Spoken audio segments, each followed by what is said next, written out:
संसार में तो सही बातें बताएं आपको, जो सच्चा भक्त है, जो बिल्कुल हृदय से भक्त है, वो इसलिए संसार में रह रहा है और अपना काम भी कर रहा है कि इसी संसार का काम करते करते मुझे राम मिल जाए। जो सच्चा भक्त है उसकी तो यही भावना है कि संसार में आ गया हूं और संसार में रह के काम तो करूंगा ही करूंगा, लेकिन इसी संसार का काम करते करते मुझे राम मिल जाए। लेकिन याद रखना, संसार में कौन सा काम, संसार में रहकर कौन सा काम करना चाहिए जिस काम को करते करते राम मिल जाए। जो जटायु जी ने किया, संसार में रह करके ऐसा काम किया कि उसे राम मिल गए।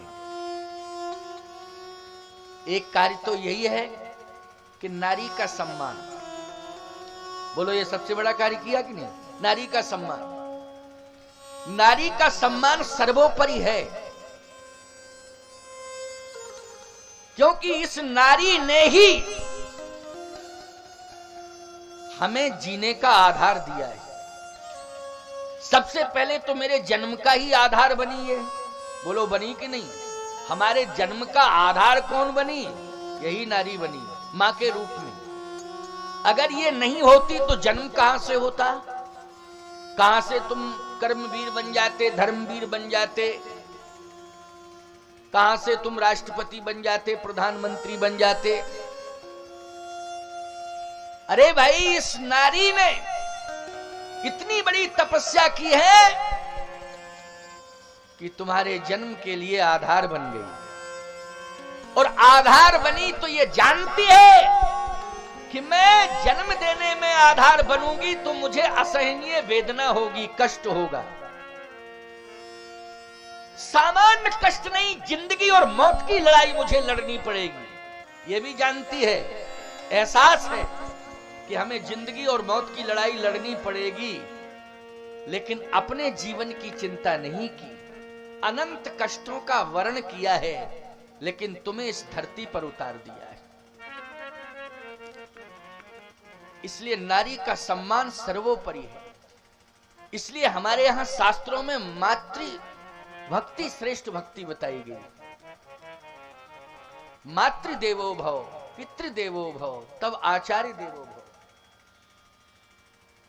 माता का पहला सम्मान। नवरात्रि चल रही है ना, इन्हीं की तो आराधना हो रही है जगह जगह। देवी आराधना, देवी उपासना। मां से बड़ा दुनिया में कोई नहीं है। तो नारी सम्मान सर्वोपरि है। यही कार्य गिरिराज जटायु ने किया। नारी का सम्मान। संसार में है, निम्न पक्षी जाति में पैदा हुए हैं, लेकिन कर्म कितना उत्कृष्ट कर रहे हैं। नारी का सम्मान। भगवान राम रघुवंश में जन्म लिए। रघुवंश में एक राजा हुए हैं, इक्ष्वाकु वंश में एक राजा हुए हैं। महाराज राम जी का इक्ष्वाकु वंश है, उसी को शूरवंश कहते हैं, उसी को रघुवंश कहते हैं, उसी को इक्ष्वाकु वंश। सबसे पहले महाराज इक्ष्वाकु हुए हैं, इसलिए इक्ष्वाकु वंश है। तो इक्ष्वाकु वंश में राजा दिलीप हुए हैं। आपको मालूम होना चाहिए, दिलीप महान गौ भक्त हैं, महान गौ भक्त हैं। लेकिन गौ भी मां शब्द जुड़ा ना गौ के साथ, गौ मां जुड़ा ना, गौ मां। गौ मां, जन्मधात्री मां, भारत मां, गंगा मां, गायत्री मां, ये हमारे यहां मां है मां की नहीं? जन्म देने वाली मां, जन्मधात्री मां, गौ मां, पृथ्वी मां, गंगा मां, गायत्री मां, ये मां है। इनकी बड़ी महिमा है। महाराज दिलीप गौ सेवा करते हैं, गौ मां की सेवा करते हैं। जब तक जन्म देने वाली मां रही तब तक निरंतर उस जन्म देने वाली मां की सेवा करते रहे। लेकिन जब मां जाने लगी तो उन्होंने कहा कि ये तो संसार का नियम है लेकिन गौ मां एक ऐसी मां है जिसमें मेरे मां के प्राण भले ही निकल गए हों, लेकिन हमारी मां कहीं ना कहीं गौ मां में विलुप्त हुई है। गाय की सेवा, गौ मां की सेवा ही जन्मधात्री मां की सेवा है। गौ मां की सेवा ही गंगा मां की सेवा है। गौ मां की सेवा ही पृथ्वी मां की सेवा है। गौ मां की सेवा ही संपूर्ण देवी देवताओं की सेवा है, क्योंकि गौ के रोम रोम में देवताओं का वास है। तो कितनी सर्वोपरि सेवा है गौ मां की। महाराज दिलीप ने गौ सेवा की, लेकिन गौ मां का सम्मान है तो नारी का कितना बड़ा सम्मान है दिलीप के शासन काल में। तो रघुवंश महाकाव्य में दिलीप के शासन काल का वर्णन किया गया। तो रघुवंश महाकाव्य में स्पष्ट लिखा है कि दिलीप जी गौ सेवा भी करते हैं, गौ मां का सम्मान करते हैं, लेकिन संपूर्ण नारी समाज का सम्मान करते हैं।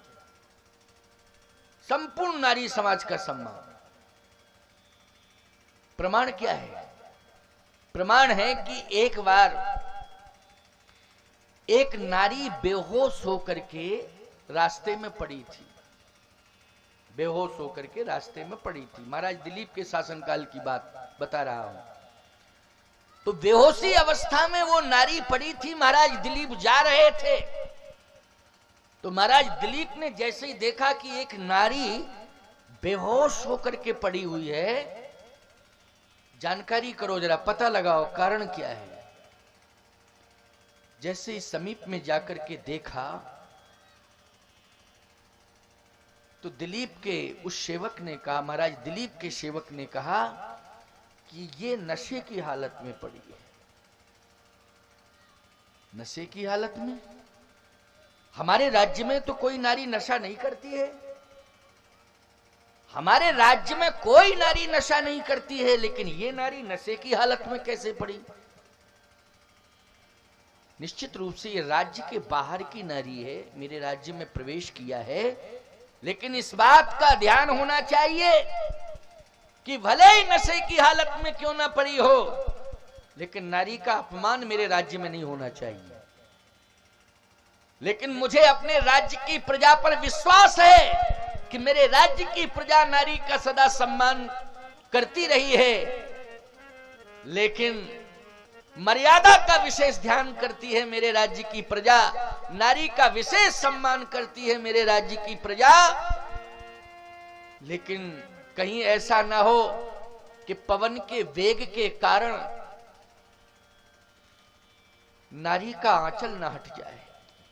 देखिए महाराज की दृष्टि गई, क्या सोचा? पवन के वेग के कारण, वायु वेग, तेज हवा के कारण, कहीं तेज हवा के कारण नारी का आंचल ना हट जाए।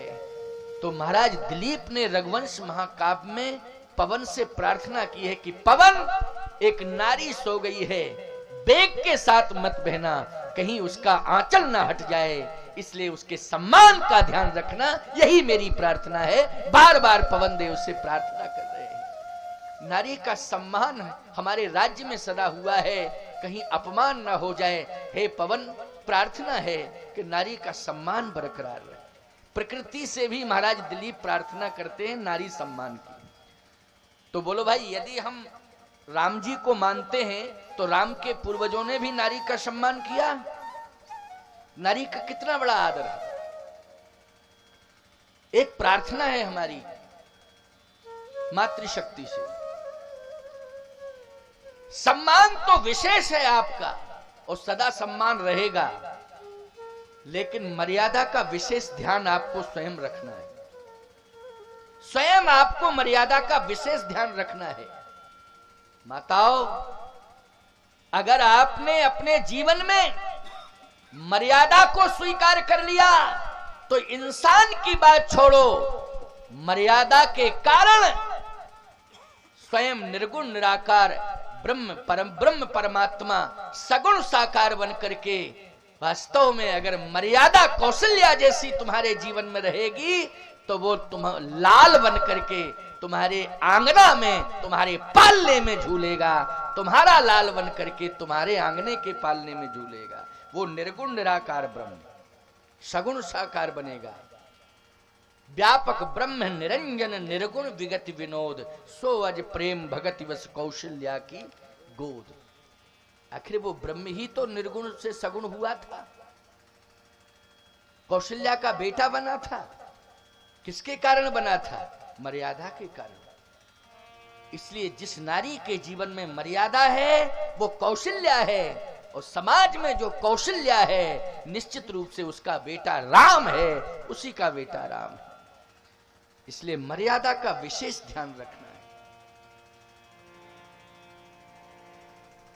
नारी का सम्मान किया जटायु जी ने, तो आज हरिपुर गए परम बड़भागी, परम बड़भागी बन गए।